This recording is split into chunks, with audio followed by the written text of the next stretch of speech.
welcome to the Vegan Stew. I don't remember the last time we were on. January? February? No, it had to be after February. So maybe March, somewhere in there. So we are back, and it's going to be super fun to talk about whatever we're going to talk about. And when we haven't been on for a few months, you never know what we're going to say, which is super, just the way we are. So thank you to Uniside Jerky for sponsoring our lives for the month of July. It is the last day of July, and tomorrow there will be a new sponsor for when I go live with the 5 lives with the highlights of the sponsors and the vendors. So that's coming too. Let's see if you have any comments or questions. Put them in a little box and we will respond to them. Please hit subscribe if you're on YouTube and the notification bell. Please like, follow, share all our social media so you can see what we're doing all year round. We have amazing people on the Stew crew that you want to know. Promise. All right, let's get started. We got Marla LaRose from Vegan Street. Tonight we've got Ellen Jaffe Jones, the veg coach, realtor extraordinaire, and broken finger. All right. So we don't necessarily we don't have any topic whatsoever except for catch up. And we're not going to let that stop us. Yeah. I don't know. Has it really been 4 months? It's really I think so. 4 months have gone by that fast. Time flies when you're having fun or not. I know. I mean, oops. So let's see. A lot has happened. Let's start in reverse and go, who has a cat? Who's a cat? Hey, but I'm not childless. I'm not childless. Right? I have cats. Oh, I see where you're going with that. I was like, what? Hi, Stacey. Thanks for joining us. Let's see. Right. Who has a dog? 3 of them. Right? Right. So let's see. We're gonna vote, and we're gonna support other people in voting. And as much as we can talk politics on the show, and you can comment to do whatever you want, but I wanted Biden to drop out of the race. I was actually sending text messages and stuff because I watched the debate for about 15 minutes, and I got so frustrated. Painful. It was painful. It was super duper painful to watch an old man not be able to talk and defend himself or debate or do anything, and then watch the other man who's also super old appear strong, lying but appearing very strong, and might I say presidential. And that was my turning point. No, that's too far. That's a bridge too far. It was not the words that were presidential, but it was the strength, the demeanor, the demeanor comparatively. Oh, so awful. So I also didn't want Kamala to be the pick because my concern was our country is not ready. And that might be proven but the wrong. Polls are doing pretty well at this point. having a 59-year-old in as president is way more appealing than an almost 80-year-old man who's a psychopath and autocrat and future dictator. Not him. Yeah. Right. I think the watching that I walked in at the beginning, and then I just immediately walked out. My anxiety went to the next level because it was clear from the onset that Biden was not well. There was something I don't want to cast aspersions on him because I actually feel like he's done a really good job as president, and I think he deserves that acknowledgement. But there was this feeling of watching him, even that 20 seconds or whatever I could handle, that reminded me of seeing my mom when she had dementia. It just that kind of confusion, and it was very difficult to see. And all I wanted was for it to be over and to change. Yeah, I could not. I'm 15 minutes. I was like, this is just awful. But there were some issues with a lot of people in the vegan community, to bring it back to veganism and to intersectionality, and the fact that we want Palestine to be saved and the people in Gaza to stop being killed, that he was not getting those people's vote at all. Like, a lot of young people just had no interest in him whatsoever for the Israel Palestine reason. And there was just, I don't know, I think they was just not going to vote, because I don't believe they were There's going not, to vote. yeah. Or they're going to go vote third party for an anti-vax. Like, I think people weren't feeling it, right? Yeah. So no one was feeling it.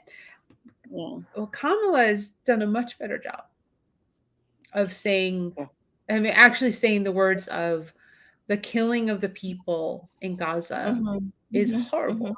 It's terrible. This needs to stop. That is a game changer. In my opinion, that's a game changer. And, for the vegan community, people, intersectionality, and people who care about what happens to people who are being bombed and killed because, for whatever reasons you want to say, but at this point, I believe it's overkill, pun intended. Oh, God. Months ago. Right. That, and understand, I'm Jewish. Marla's Jewish. So, and that's kind of where we're coming from. Like, I can support Israel and I can not like what they're doing in the same body. And at I the can same be time. Jewish and not support Israel. Right. I mean, that too. Or the president, the politicians they have in place running the show. It's for Netanyahu. antithetical to what I understand Judaism to be about, Right. And I feel like there was an audible relief when enough people finally got through to Biden. I think it wasn't just the situation in Gaza. I think it was just like, we are tired of the present, established. This was what we want something new, and so I think that's going to be great for her. I mean, she's got a lot of vitality and charisma. She's got a lot of people standing behind her. She's incredibly smart and accomplished. Those of us who just watched Trump in front of the black I didn't watch it yet, but I saw the headline. Oh, it's so bad. I watched the Journalists of the Association of the United States. He came the Association out, of Black Journalists. Yes, exactly. I was just screwing up the order a little bit, but since it was in Chicago, I was like, oh, I'm going to watch that. But I mean, nothing that he hasn't done before. Lying every time he's opening his mouth, being incredibly aggressive and rude, and manipulative and cruel and all those things. But anytime he has a chance to do that, I think that's probably a good thing. Yeah, I really hope that happens. I really hope that happens too. It ain't gonna happen, I don't think. It'll happen. It'll definitely happen. People were surprised he's running so far away from that because, like, she'll just, like she said, she knows his mind without breaking a sweat, and that's that the would thing, be is some that good like TV. Hillary could have but totally. so much baggage, because but just even the still pictures of them on all the things that I've been seeing, his picture compared to hers, it's like there's no contest. And I hate to say it, but from a media consulting standpoint, which I did for a lot of years, she's got it hands down just by that thumbnail that people often make their decisions by.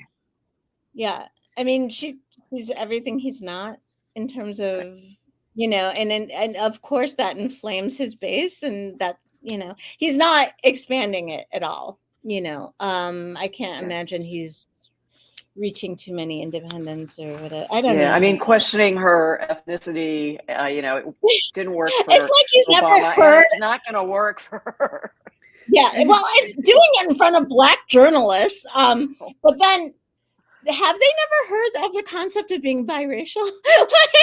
I mean, like, I've only known Kamala Harris as someone who is biracial. I never thought of her as only of Indian descent, which is what he was trying to claim today, is that's how she depicted herself. Yeah, I heard there were gasps and shock in the audience, which I haven't watched it yet, but I just it was so funny. I would nothing like, I mean, I don't know if this is problematic to say or not, but there's nothing like a Black audience because they are so engaged. You know what I mean? Like, as opposed to the white people who like sit there polite, they were just laughing, and it was wonderful. I sang with Up With People in my college years, and we would sing in Baptist churches in the South, and they were just always interacting with us. This is before social media was a thing. They just spoke their minds, sang their minds, and it was wild. It was crazy. Yeah. One of the coolest experiences I had was going to a Baptist church for my master's degree. I needed to go do some intersectional type stuff, and it was a concert. It was, and like you see in the movies, people running up and down the aisles with their arms up and stuff. 100%. I was like, this is amazing. What an amazing thing to, like experience that day. And of course, like the sermon touched me, that, and then that was really, I did not know. I did not know that I was walking into a concert with like 500 people, whatever it was. It was really wild. Yeah. But all right, so we can check politics off. Check politics off of catching up, because that's probably the most prevalent. Yeah, I mean, I hope the momentum continues, and I think it will. I just think people are so tired of him. Well, I mean, I hope so. I hope there's the cult is the cult, and and racism and bigotry is racism and bigotry, and we live in that, and it's going to be. Wait, what's this? I'm saying one last thing. White women for Kamala Zoom this Sunday night. Oh, thank you, Stacey. Yeah, as long as they're not on Twitter. You heard about that, right? But he kicked men's thing. He kicked. Musk kicked 200,000 or 300,000. Yeah, right. They raised so much money, and right. Elon Musk kicked them off Twitter for some reason. Right. I don't know. It was like white men for or something. I don't remember. Well, that's going to be the next. Thankfully, it's less than 100 days of dealing with this. You're right, and I think that was like, I have been dreading this election for a very long time. It's always so hard, because people get nasty, and myself included. I get irritated. I get short-tempered. But one of the things that just sticks in my, I have a lot of friends who are very far to the left, who are like, they vote, like, so far, like, if they vote at all, tend to vote third party. And, I did that with Ralph Nader back in the day because I'm in a safe state for that kind of thing. But I do feel like there is this mentality that reminds me a little bit of when I worked at an animal shelter that was a full service shelter. So they did euthanize, but there was this kind of attitude from the quote unquote no kill shelters that had to turn away 95% or more of the animals in the 1990s that weren't highly because they weren't highly adoptable.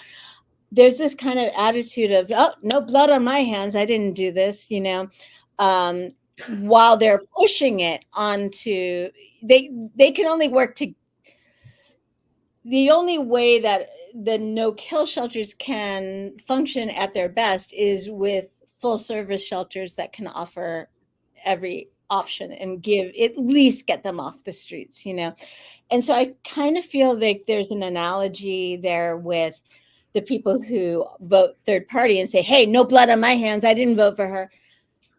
Somebody has to stop tyranny, right? I mean, like, it's fine for me to just sit there and like vote for Ruby May as my presidential choice and say no blood on my hands. But just don't think that that's very fair, because we all have a role. We all have a role, and it's not just about president. When you're voting for more than just the president. You're voting for your local politicians, Well, no, I mean, you're voting for your local politicians. You're voting for the Senate. You're voting for Congress. You're voting for governor, depending on the state. Like we have a absolutely lunatic for governor in North Carolina. I mean, lunatic. If you haven't heard of Robinson, go check him out. He's a lunatic. So, I mean, but he has a chance of winning. And if he wins our state as governor and we have a supermajority, my state becomes like Florida, but worse. Like move out of the state. That's what I'm saying is you can't just it frustrates me because I am an idealist as well. Like, I'm not like, just whatever, just give me a Democrat. I'm happy to say, I would too, Stacey, of course. She'd be very loud, but scare everyone away from the bargaining table. But my point is, it's not okay just to clap your hands and just say whatever happened, and it's also not fair to depict those of us who are trying to work with compromised candidates who are imperfect but have so much more potential than someone like a Trump. But my other issue is, if you don't like what we have every 4 years, if you want viable third-party candidates, if you want a whole different system of government, you have to build that. You don't show up every 4 years and start wagging your fingers at those of us who are trying to work within this. It seems very unfair and unrealistic, and I also it's more than just president. Yeah, your local politics impact you more than federal politics. If you don't understand that by now, you need to understand that. It affects your taxes, it affects your school system, it affects your roads, infrastructure, it affects everything where you live. All politics is local. Yes, and those people are the ones that rise in the ranks to become like the people who vote. You can vote for federally. I mean, we need Congress to be more sane so that the president can actually do something. President can't make laws. Right. The president doesn't make laws. He just votes to have them approved or vetoes them. Let me see what this. Sovereign trying to get in. Yeah, I see that. I'll take care of that. You guys talk. Yeah. I don't remember. I had something on the tip of my tongue, but I don't remember what it was. But it was something about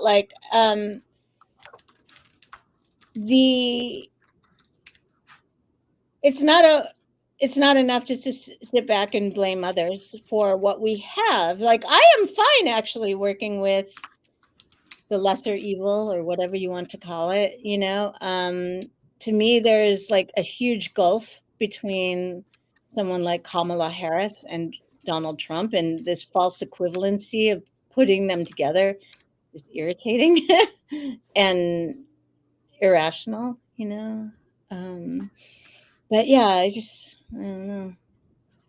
But I'm looking forward to the next few months. I think it's going to be great. I think it really is going to be energizing for a lot of people who were otherwise going to sit on the sidelines. For sure. And, you have to excite, especially the younger generation, because this planet is in their hands. And there's so much, it's like, where do you start kind of thing? But yeah. And I think they were feeling with leadership at the top from somebody who is agreeable to not being a dictator, I think is just super important. Let's just start there.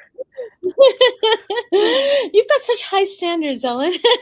We're so broken down here in the United States. Please don't be a dictator. I totally not a lot to ask for. It's just not a lot to ask for. And who would think, right, that we'd even be talking about this? It's like, let alone we're all going to the mines just for having this conversation. So if we're gonna do Handmaid's Tale, we're not making babies kids. So we're gonna end up someplace else. Auburn's gonna join us in a second. So that's awesome. I see. So what if if you know me, you know I've been to Disney because that's, I'm obsessed. But I've become obsessed with something new. And that is called pickleball, which is I've heard of pickleball. the fastest growing sport, like game in the world. And I love it. Is it an Olympic sport yet? It probably will become one. If ping pong is, it should be. Right. Definitely. It is Well, it's big here in Florida, so you'll have to move here, I guess. Yay, oh well, it's big everywhere. I play pickleball too. That's awesome, Stacey. I have been going. I've been not only that I've been playing, but I've been playing. Like I went Tuesday night and I played for like an hour and 20 plus minutes straight. Wow. It is a great Does it have workout. to be with 4 people? Is it what? Does it have to be with like 4 people, or how does that work? Okay. It does. Nice. It does have to be with 4 people, but you can, hey, Sovereign, but you can, you go to the rec centers like I go to, and there's people there who are just playing.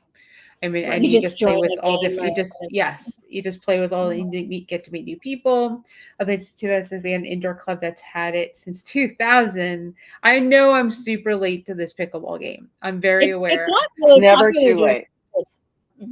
Right. And I went up to New York, and my brother's friends have a pickleball court in their backyard. Like, I don't mean I mean like full on lights, like gorgeous. And I watched them play for 2.5 hours, and I knew I would be good at it. I knew I would. So does it look kind of like, I've never even watched it. It's a cross between tennis and badminton. Tennis and volleyball? Okay, yeah, okay. It's very much like ping pong. It's okay. You go over a net, and it's much faster What's than badminton. Cool about it? It's easy to play. It is easy. It's all ages, from kids to right. You don't have to be, as they say, you don't have to be sporty. I'm playing with people who are younger than me to 70 plus years of age. It is, you're not overly running, but you're still active. And it's with a wiffle ball. So like the waffle ball, I guess you could say. The pickleball is plastic, so it's not really going to hurt. You're not hitting it hard enough to really it's not like racquetball. Oh God, those things scare me. Jesus Christ. I could really hurt somebody. I mean, if a ball is coming at me, is to get out of the way. It's not to go toward it. Yeah, right. It's not that hard. I mean, my orthopedic surgeon says he loves it because he gets a lot of, that's his main source of revenue is the pickleball injuries. But it's usually people who just are overdoing it and maybe treating it, thinking it's like tennis, when really all you got to do is kind of just stand there and, make sure it doesn't drop in your square. Equipment, right shoes, because the ball is a pickleball, and you have a cute little racket, and you want to have shoes that are tennis-like pickleball shoes. You can go lateral, because running shoes are for going straight. As Ellen would know, but you don't wear your running shoes when you're playing pickleball because you could really hurt your ankles. And they do sell them separately in the running stores. Yep. But I was on a plane to the National Senior Games like in 2016, and the flight attendant gets on the microphone. We want to welcome all the contestants who are going to the National Senior Games and the Florida State pickleball team. And the whole plane was filled with pickleball players. So because it is in the National Senior Games for those over 50, I do suspect that it is actually already an Olympic sport, because they use the same sports that the real Olympics do.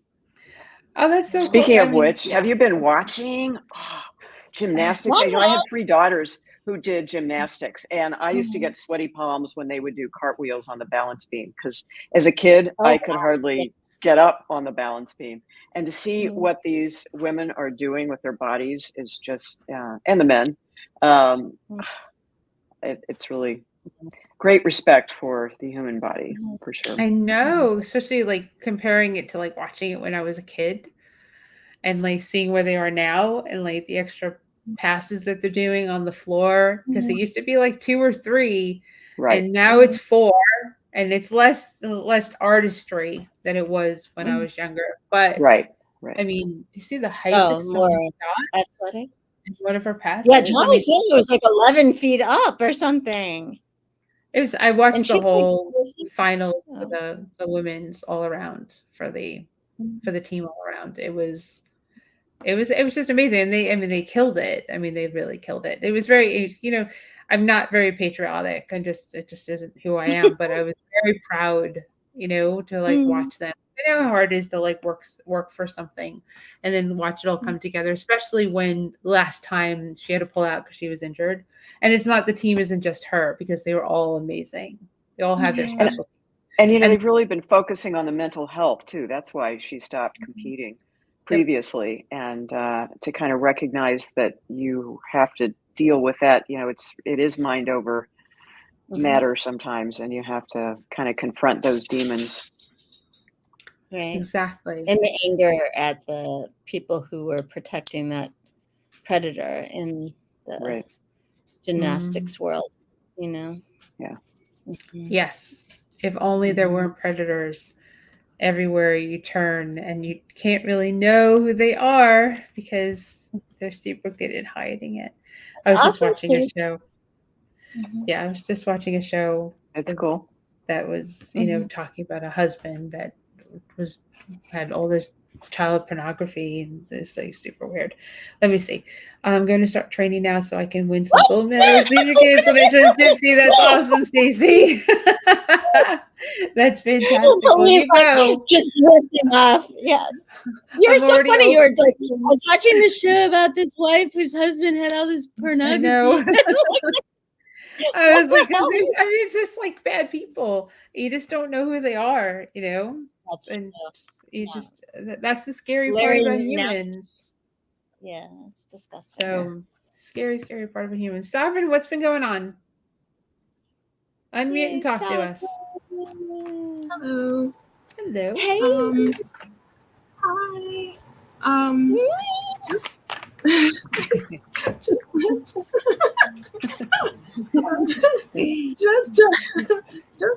just life. The kiddos start school tomorrow. Oh, nice. Is it a new school for them? No, it's the same school. But they are they were third, fourth grade last year. So they're both fourth grade, fourth, fifth this year. And in integrated classes, and their schedules have completely changed. So they have a lot of new cool classes that have been added. They have a longer schedule. So it's like from 8 to 4 instead of like 8 to 2. But it's great because that 2 to 4 bracket is what the school has therapy time. So ABA therapy for kids, speech therapy, OT, which is fantastic, so that the kids are done. Oh, wow. Helen, my picture. I'm not quite sure. Sorry.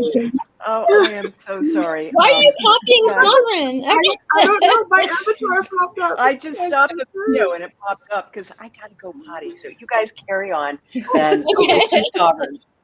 Okay. That is it's going to be a long day for you, about the kids. That's like such a huge amount of time. Well, it's normally like that, but normally sometimes it's scattered, so it'll be like 8 to 2:30, and then there may be a half an hour break, and then 3 o'clock there's therapy, and then a break, and then things like that. That's how it used to be, and it was really either they would have it back to back. It used to be lunchtime, and then it would be like 3 o'clock, and then like 4 o'clock, and now they made it easier because it's like this is the bracket. They won't go past that time. They even have like another one that's like so during the lunch period that the kids can have. But it's really convenient, I think, for all parents that do have children who are within the special needs, where they integrated classes of the hybrid, the special needs, and regular general courses. But they are they're semi-excited. They're like, hooray. And then they realize, well, personal tablets and phones are going away, and they're just like, I hate you. But they're somewhat excited. I'm excited for them. I'm just getting around to like working on myself and still doing some healing. And are you still doing your big Halloween ball? Yes, I'm going to be doing that and shifting it for 2025. Everything is still pretty much the same. But we want to sponsor. Nice. Oh my God, I would love for you. I can't talk right now. I'm like, oh my God, that would be amazing.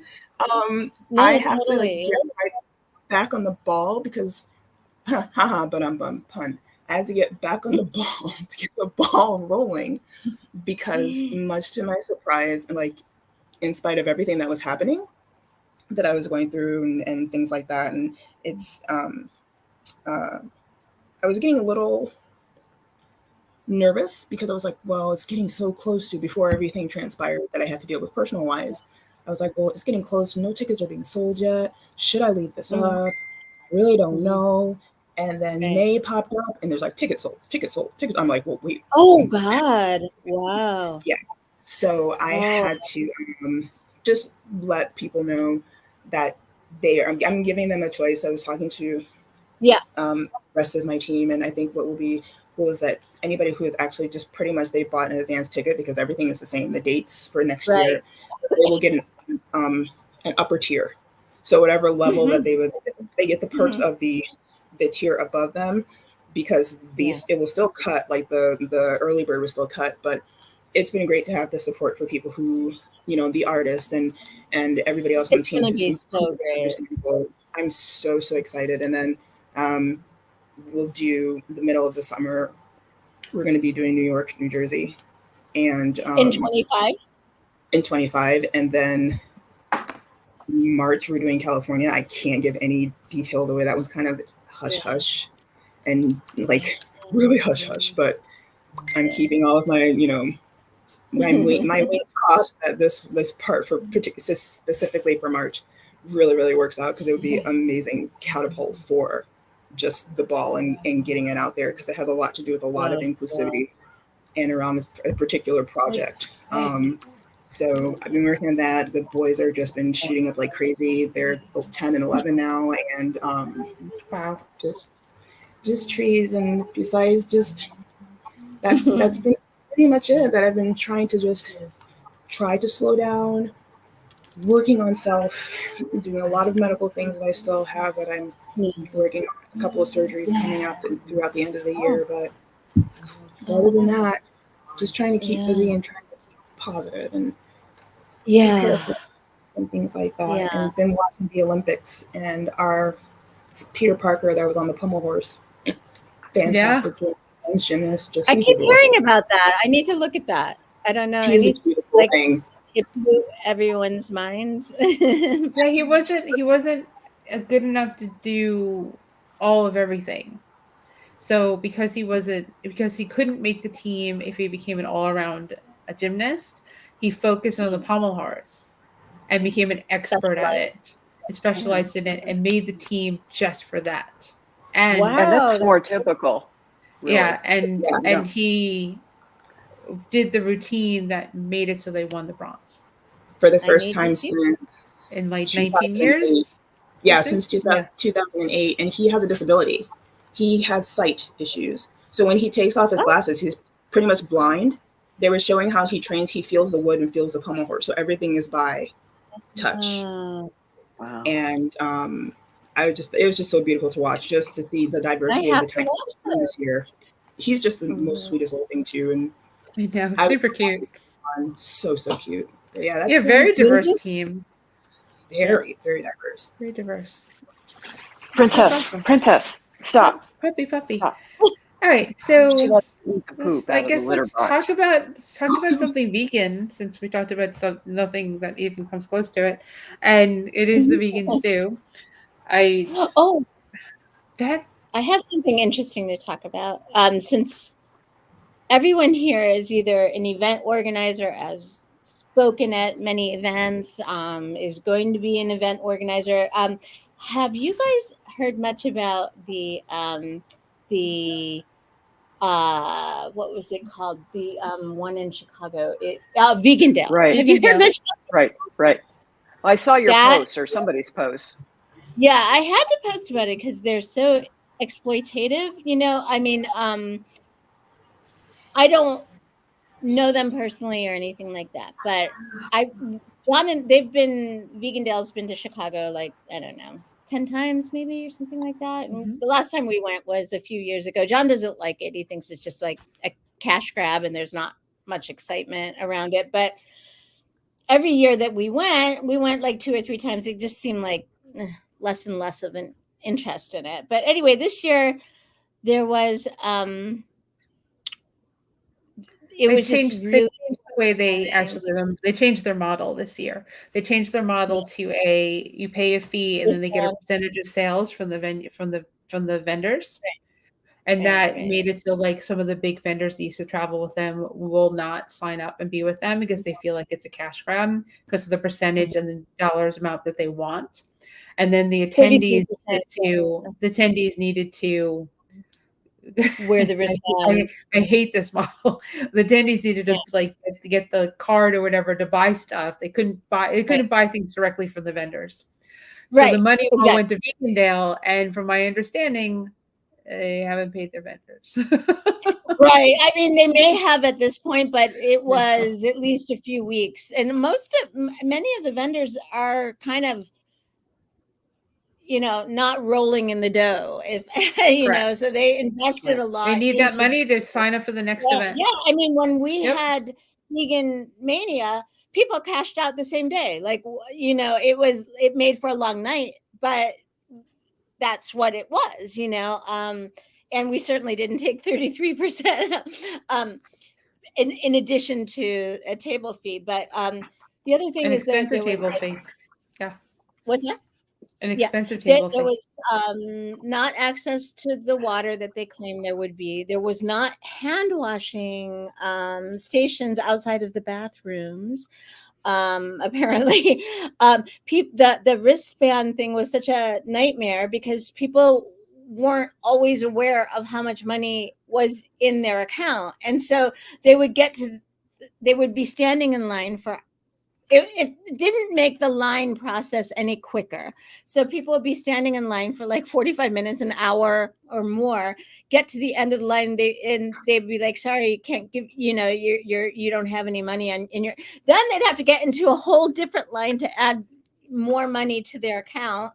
And it was also boiling and they didn't have shade stations set up or cooling stations or anything like that. So it just sounds like a pretty naked, like, give us your money, shut up, go away. Wasn't there an issue with the stage? Wasn't there an issue with people getting hurt? There was a stampede on Sunday. I mean, it was a minor stampede, but there was a stampede because minor stampede, small stampede. it was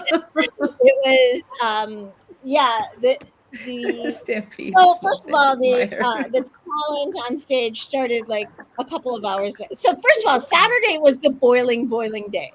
So we thought like Sunday it was supposed to be more comfortable, so it would be less chaotic and all of that. So, but I just kept reading all the accounts from it. So they're doing this thing where they're trying to attract all these people to it who have no connection to veganism but wanted to see the bands, or the talent. So there was some kind of an altercation in the front row while one of the performers was up, and she was addressing it, but did it in kind of a vague way, which made people think that there was gunshots. And then when people started running and knocking things over, it sounded like gunshots. So anyway, and EMTs were there all day helping people who had heat exhaustion. But then with that, there were people who fainted because of the heat and the stress and all that. So anyway, nightmare. And enough that the city of Chicago wants to speak to them. Yes. Well, it sounds like there were a few health code violations there, especially with the bathrooms and sanitation and all that. I'm confused. Okay. So I'm sorry, you Marla, you were cutting out briefly. So I caught that it was Vegandale, but this was outside, right? Yes. Okay. And this was a veg fest? It's Vegandale, which is probably a bit different from it's a vegan festival with music and a stage. Okay. And just all vendors, right? A lot of vendors, 100 plus. I think it was definitely smaller this year because a lot of the vendors refused to sign up. Okay. They don't get a lot of So they should okay. So we're gonna be so with every single ball that we do, there is on the third day, like the last day, there is VOF. So after the ball and after the party, like the after party on Sunday, we are doing VOF. Like there is a VOF. It's not necessarily a fest, but it's more of like a not a bazaar, but like it starts with an E. Like we have the whole thing like for what it is because there's already performances that are happening beforehand. We do have a DJ that's there, but it's held in due to things that you're looking at where it can't be. Because they're like mini versions, and we were all like my team were thinking we were like that's the best thing to do, especially as of right now, because yes, it's very stressful. You're dealing with a lot of vendors. You can't say, especially for doing a first one, if you're having like 100 or more, it's not easy. Helen, you're running Fetch Fest. All of us here know we either ran festivals, we've been part of it, having a sampling, or even doing the first ones. So you have to look out for your vendors. We are going to be doing sanitation stations. Be there. There's water stations that are going to be for every single person who has a table there, regardless of what. Yes, every single thing has to be vegan. It does have to fit the theme of what we are doing for that ball, but everything is vegan, be it sampling of food, anything like that. Providing food for the vendors that are there, letting them know if they have somebody who is on their site that does not, would not, what do you call it, be open to vegan food, they have to eat out. You cannot have it any here, but you know fully well that I am full on ethical and no, I will not give my coin that we're doing for this if you're going to do that. We don't want to, we're not laughing at them, but it's very much in the contract and everything, and they'll respect it. If they don't, then they have to go ahead outside, close their section down, and go and eat outside of that. But you have to have that where it's not going to be where you have people passing out. You're not going to have, you can't take money from these people who are going to be vendors for your event and then just like throw them to the wolves, and, just out there and not protecting or having part of it. You are just taking their money. You're not making any of us look good, regardless if we're an event organizer or just part of the community itself. You're putting out a bad name for us, so it's like being it's ridiculous. Yeah. That's the thing. If it sucks for vendors, it sucks for the user experience, and it's not promoting veganism in any kind of positive light. What is the good of it? It's just a cash grab, And it really became very clear this year. That's what it's all about, with this particular event. I heard all about it before that article came out. I bet you did. Yes. I mean, just there's some things that I don't like that happen at festivals, but I will say that the concept of a percentage of sales, they're not the only ones doing it. No, we did it too with Vegamania. Food. Yeah. Jessica Vegan Street Fair, not for the attendees, for the vendors only. Percentage of sales. Jessica Vegan Street Fair is doing that too. And I've heard all the feedback, and I've heard like what they're doing and how they're doing it. And I've created a better way. Go figure. So when are you coming to Chicago? I don't need to come to Chicago, but for my festivals in 2025, I'm working on that. And actually, one of my meetings I had today. Nice. To come to Chicago? To do a better way of that system, a percentage of sales from the vendors. One that will make it much easier for them. Is with Vegamania, our vendors were always, there's always going to be a little issue here and there, but our food vendors were really happy with the exchange between us, never got complaints about that. Nobody felt ripped off, so. What percentage did you do? I don't remember. I'm sorry. I was not involved with that aspect of it. I know our table fee was very low. What I mean? It was pretty nominal.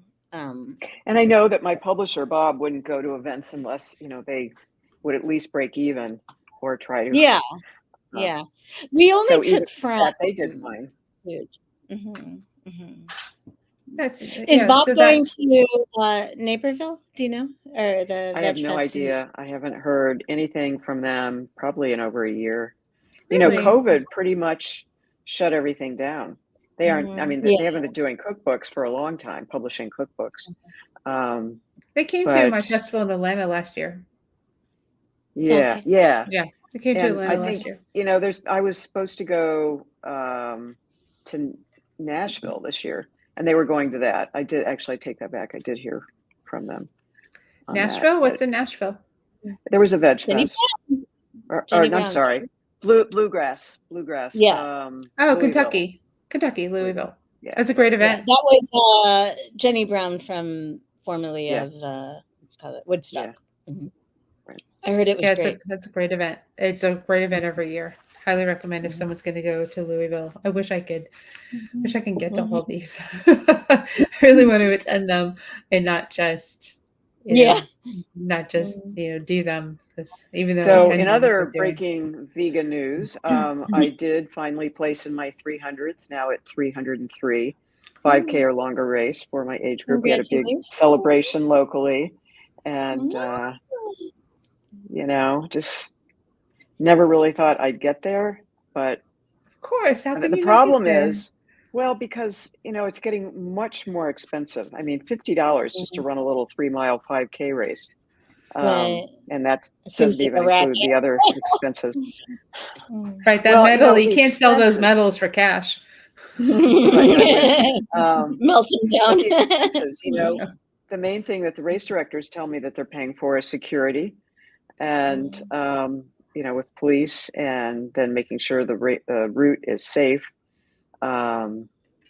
Just the cost of everything does cost a lot more than people assume. You know what I mean? As Lean knows, as it's just and insurance is the big one, because there have been incidents and somebody's got to pay, right? Right. Yeah. Yeah. Well, yeah, it definitely is going to get sent. You have to sign up early, see if there are any incentives to sign up early. Yeah, they often do, but then it's really frustrating then if something comes up and you can't compete, and then you just lose that money. Right. So even though you paid less, you wait and you pay more, which is exactly what happens with attendees and with vendors and all that. Right. You can't commit to that lower price. I mean, I need to fix that too. Right. So I don't really know what's been going on in the vegan world. I really have over the past 4 months. I will say that it's strange. Things are strange. Weather is strange, and part of the reason that I do what I do is because there's climate change, and one of the best ways to counter and save our planet is to follow a vegan diet and save the animals, save the planet, and save your health. But I think we're actually past the point of no return at this point, and weather is making outdoor festivals horrendous. Yeah, I would never do one. Just horrendous. And I used to at least have some consistency or some idea of I can be on this date and I have a really good chance of it being okay. I have no dates that can be okay. Yeah. There's not a single day that anything can happen where there might not be an issue. Whether it's heat, storms, cold. I mean, in June 2nd in Asheville, it was cold and wet. June, it was cold and wet. And then, hi, Pumpkin. Pumpkin. And then, it was super hot in Columbia. And, people don't come out. And I've been pretty much writing in my newsletter that I need you to come out. I need you to support our vendors. I need you to support us. I need to support any vegan festival that's out there. And all these small businesses need us. Otherwise, they won't be there anymore. And I'm not just talking food, because you'll eat food, but I mean the people that are selling products that you like, buy them, shop them, come to the festival, meet them. Don't I mean, I get that some of you have to travel a little bit. I get that it's hot out. I mean, it's summer. It's supposed to be hot. It just happens to be the hottest it's ever been on the planet. And guess what? Until next summer. This is the bottom. It's only going to go up. So you might as well start getting used to it and wear sunscreen and like live in air conditioning. It's just, I can't beg enough for people to support us and support the vendors. We've had a few vegan restaurants close in the area. Since I've been there? Tampa, St. Pete, Sarasota. Yeah. It's hard. Yeah. That's very hard. It's really, I mean, it's super. So I went to New York, I don't know, June, July. I don't even know when I went. And I went to Port Jefferson and I wanted to see what was still there because I hadn't been in a very long time. And there's a place called Salsa, which I used to go eat at. And I know when they open and Port Jeff on Long Island there's a ferry, it's on the water, it's on the Sound. You can go across to Connecticut. It's a very touristy area. So, it comes with a little bit more expensive, super cute, like the whole thing. And this restaurant was still there. And I was like, oh, let me look at the menu. I love looking at menus. And when I lived on Long Island, I was vegetarian. So they had this breakfast burrito. And I was like, oh, let's see where the breakfast burrito's at. It was like $8.75. And I was like, that's what? Cheap, though, isn't it? I know. How? Okay, I was going to say. How is a restaurant with rent and overhead and staffing, right? It's like a nicer than Chipotle, but same concept. You order. It's not sit-in dining.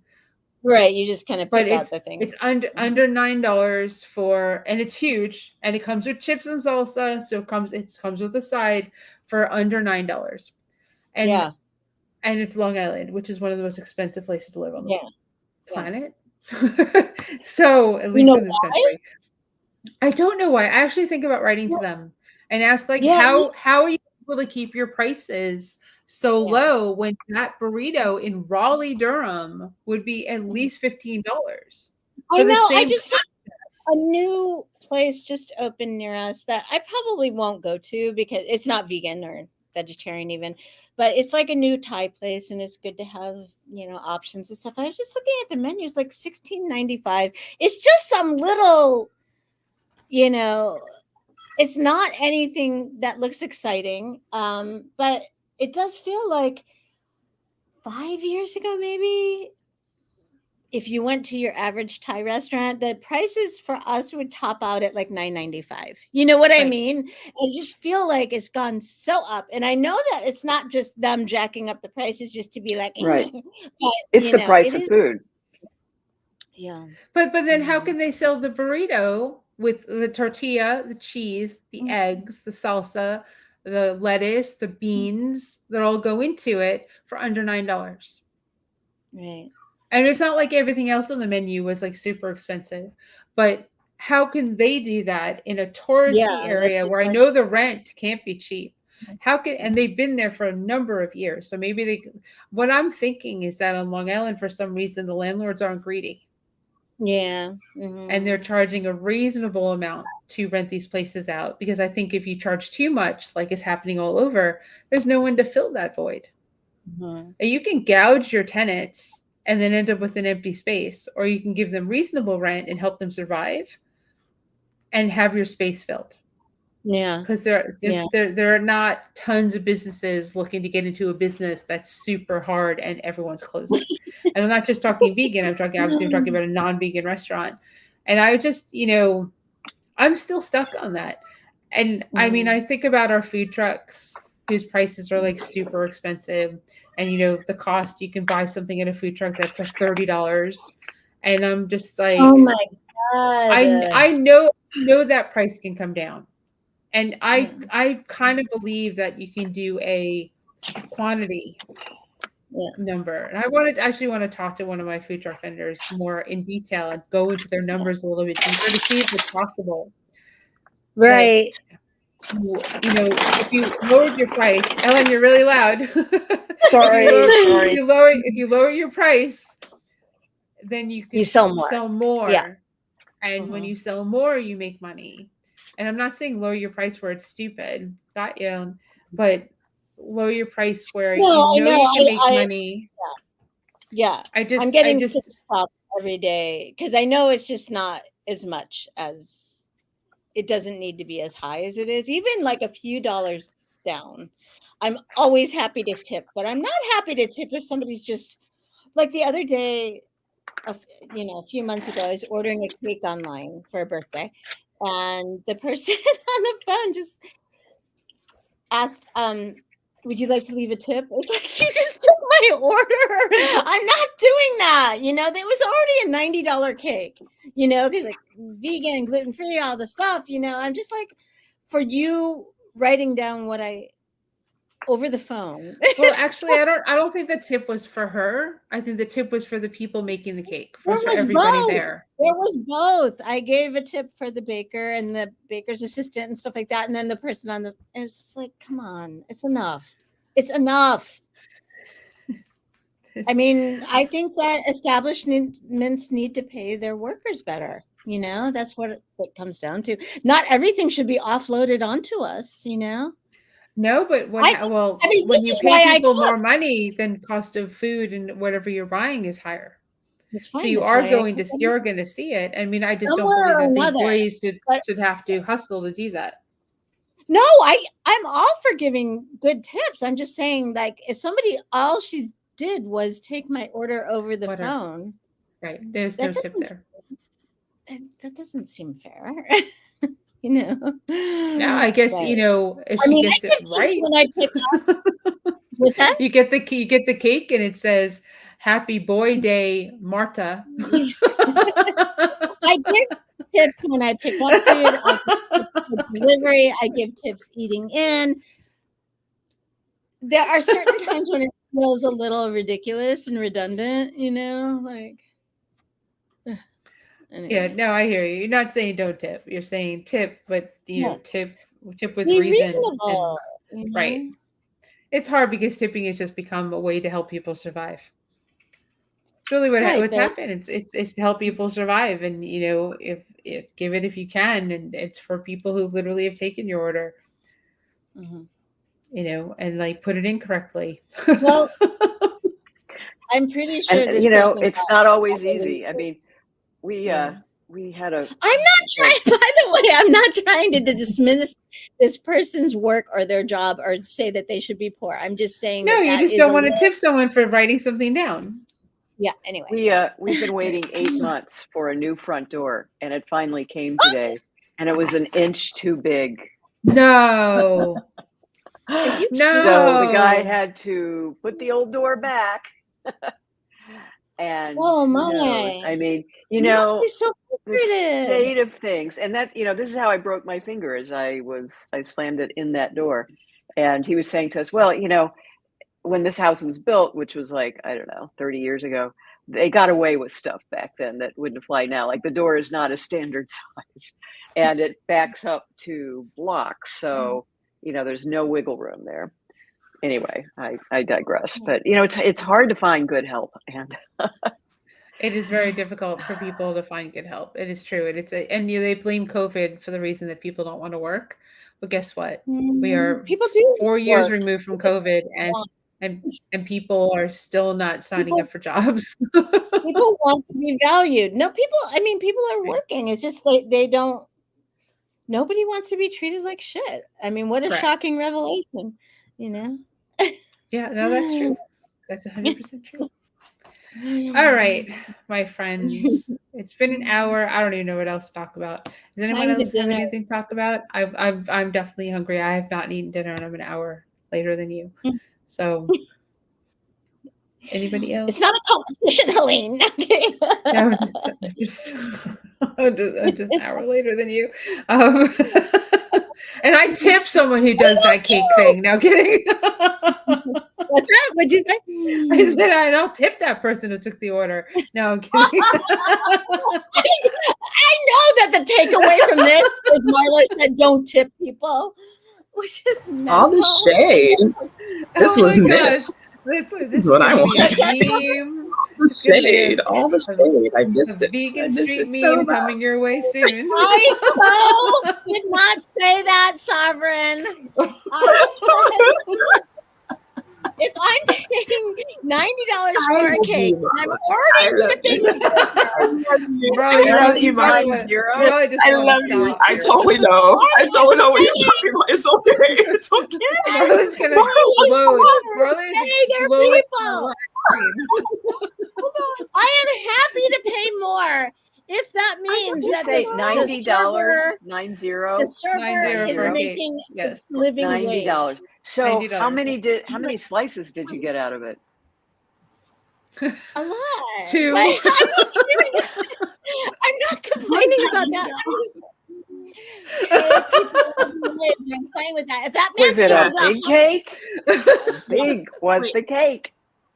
It was a chocolate cherry cake to celebrate Aquariuses on our various birthdays. So it was a bunch of. Now I'm probably saying too much, but yeah, I don't. Yes, it was. Well, the cake was gluten free, so that increases the price right there because it's harder to make a gluten free cake. Well, it's harder to make a gluten free cake and have it taste good and have it not be too dense. And I expected that price for the cake. That seems reasonable. Right. There's a lot. I bought a cake recently that was not gluten free and it was all vegan. It was a pretty big cake and it was, I think, $75. Yeah, my brain went somewhere else. I thought we were talking about burritos, and I thought that the burritos. I wasn't deemed recognized. I got a $90 burrito, and then they asked me to tip them. Also, my little ones are right here staring me in the face, like, so I hear food is being mentioned. So I know, I'm so hungry. I am so hungry. It's always about the food. Always. It's a gateway drug to veganism, and we can kind of like leave it at that. No, but a cake, just so we're clear for people who are thinking like Marla's crazy and I'm crazy for spending that much money on a cake that was made by a vegan bakery, right? Once a year? No, it doesn't even matter. I don't care if it's every quarter. The effort, I'm trying to change. I mean, yeah, making a cake is not easy. Like if it was easy, you would be doing. You can make a cake, but can you decorate it? Probably not. Mm-hmm. So there's effort and stuff that goes into, and bakers don't typically, when they start out, they don't typically factor in their time into their pricing. That's why they start out like really low, and they're just kind of factoring in the cost of their goods and kind of on that. But their time that it takes to do the baking, create the baking, and get it out there for you. Great. They when they finally get it down and they have a following, they charge what they should be charging, and people do scoff at like paying $75, $90 for a cake.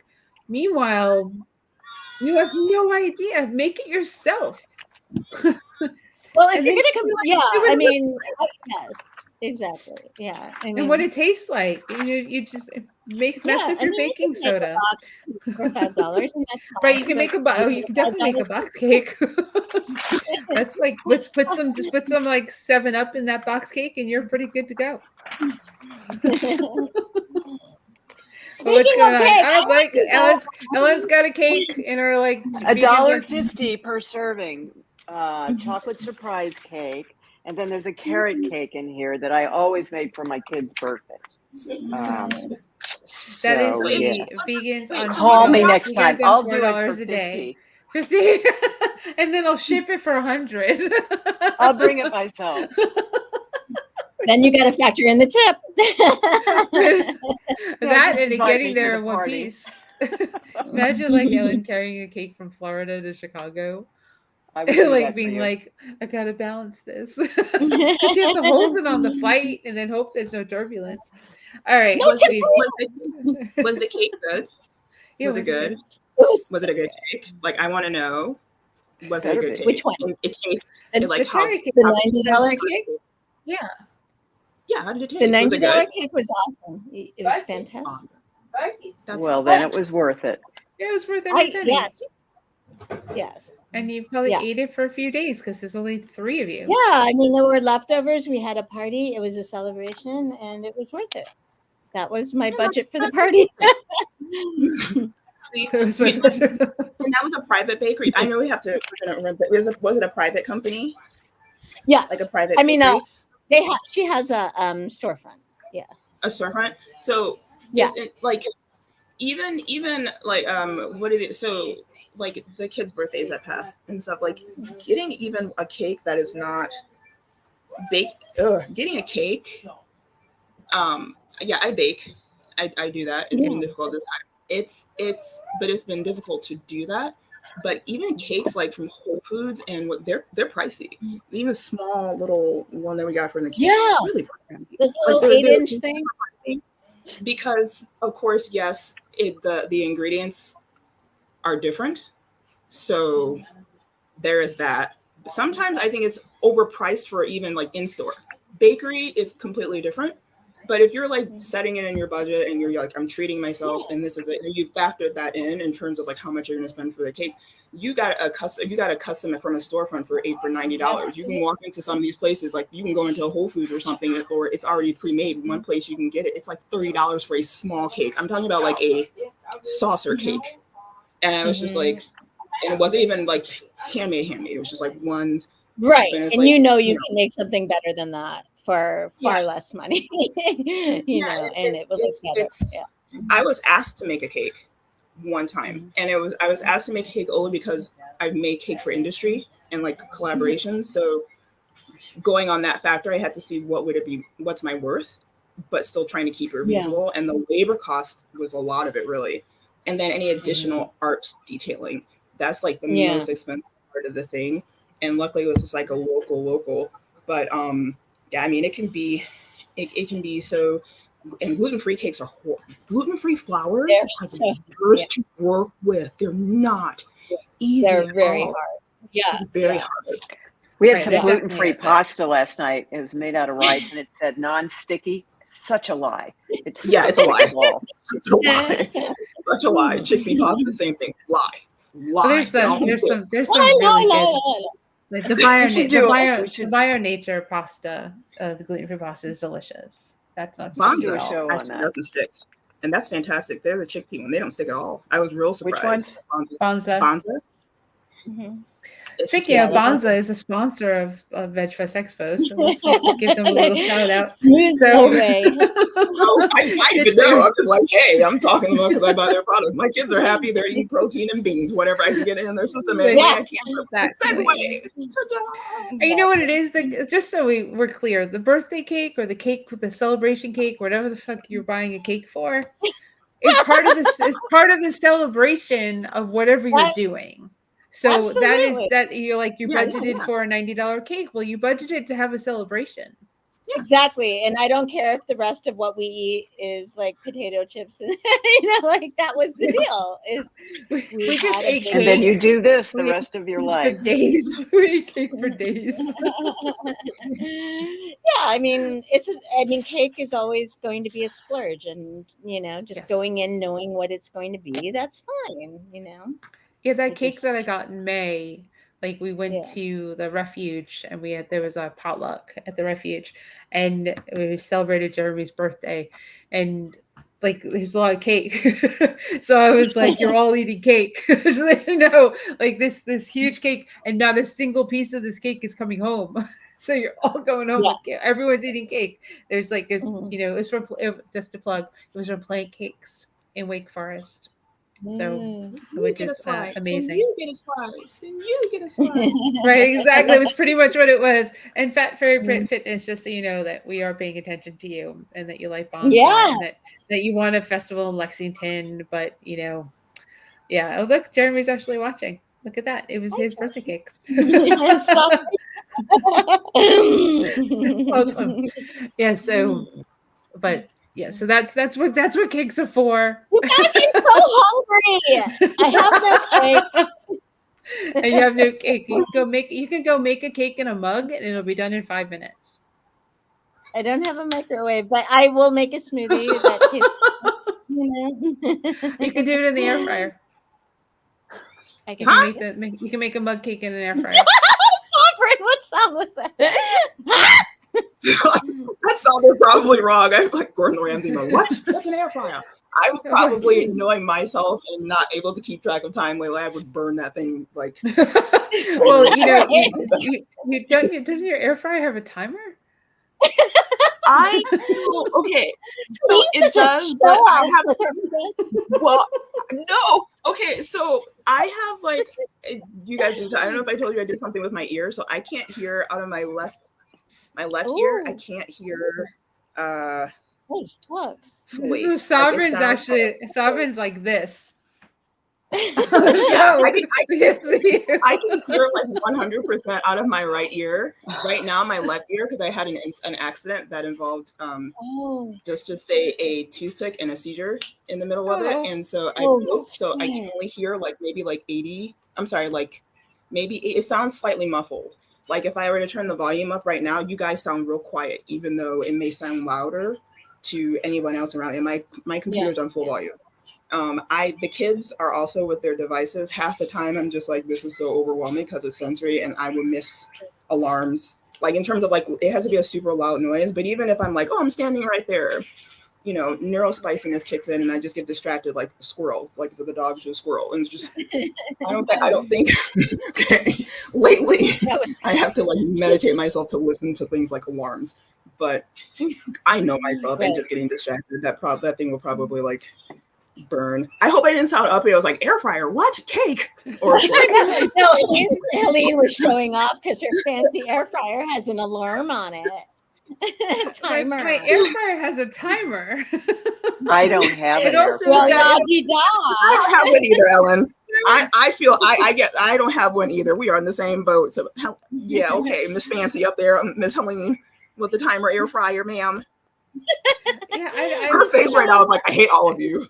I'm really not sure how you live with an air fryer. I use mine like every day. You know, I got overwhelmed with the there we go. And they all seem to have plastic. So yeah, you can make a cake in the Instant Pot as well. Do you have one of those? You know what? Just make a smoothie. You know, just make a. That's what I live on. The smoothie is not cake. Last time I checked. What's an Instant Pot? What's an Instant Pot? Oh boy! Who said that? Sovereign said that. I don't know an Instant Pot is. I don't need you to stop pointing. I'm super confused. You just said you don't know what the Instant Pot is. It's look it up. I never use mine, so whatever. I use mine weekly.